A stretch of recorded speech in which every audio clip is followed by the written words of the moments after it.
ایسی بہت سی عورتیں ہیں جو اپنے گھر کے خاوند کو چھوڑ کر باہر کسی اور مرد سے نامحرم سے دوستی لگاتی ہیں، اور سوشل میڈیا کا دور ہے، چٹ چیٹ کرتی ہیں اور ایک دوسرے کو میسیجز ہوتے ہیں اور اظہار محبت ہوتا ہے۔ ایسا کیوں ہے؟ اس کی کیا وجوہات ہیں؟ اسلام اس بارے میں ہمیں کیا کہتا ہے؟ اور عورت باہر منہ کیوں مارتی ہے حالانکہ اس کے گھر میں اس کا خاوند موجود ہے؟ اس کی کیا وجوہات ہیں؟ آج بتاتے ہیں۔ اسلام سے قبول کی قوموں نے یہ حقیقت نظر انداز کر دی تھی کہ مرد و عورت دونوں آدم کی اولاد ہیں اور اللہ تعالیٰ کی مخلوق ہیں، اور ان کا ازواجی تعلق انسانی تمدن کی بنیاد ہے۔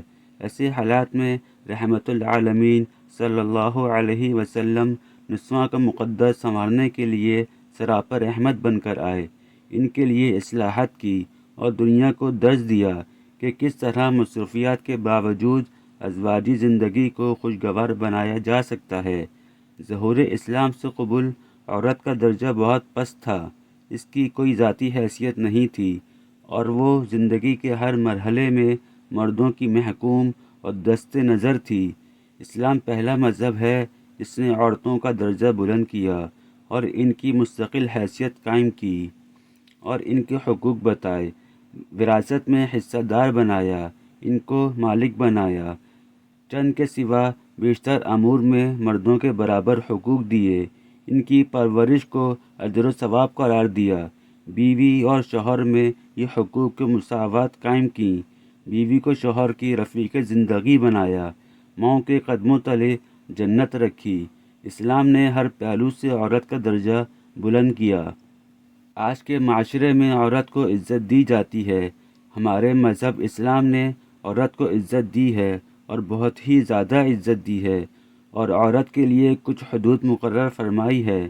اگر عورت ان حدود سے باہر نکلتی ہے تو یہ چیز عورت کے لیے بہت ہی زیادہ نقصان دہ ہے، کیونکہ جب انسان اللہ کی بتائی حدود کو کراس کرتا ہے تو اس سے اس کا ہی نقصان ہوتا ہے، کیونکہ اللہ پاک نے انسان کی بہتری کے لیے ہی انسان کے لیے چند حدود مقرر کی ہیں، جن کے اندر رہ کر انسان دنیا میں بھی اور آخرت میں بھی دونوں میں کامیاب ہو سکتا ہے۔ عورت باہر دوسرے مردوں سے بات کیوں کرتی ہے اور اسلام ہمیں کیا کہتا ہے؟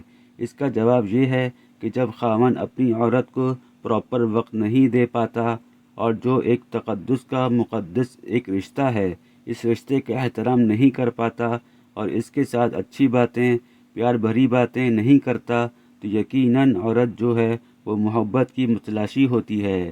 وہ محبت کی چکنی چپڑی باتیں، محبت بھری باتیں اس کے جال میں آ جاتی ہیں۔ وہ عورت کبھی بوڑھی نہیں ہو سکتی جو اس ایک کام میں ماہر ہو۔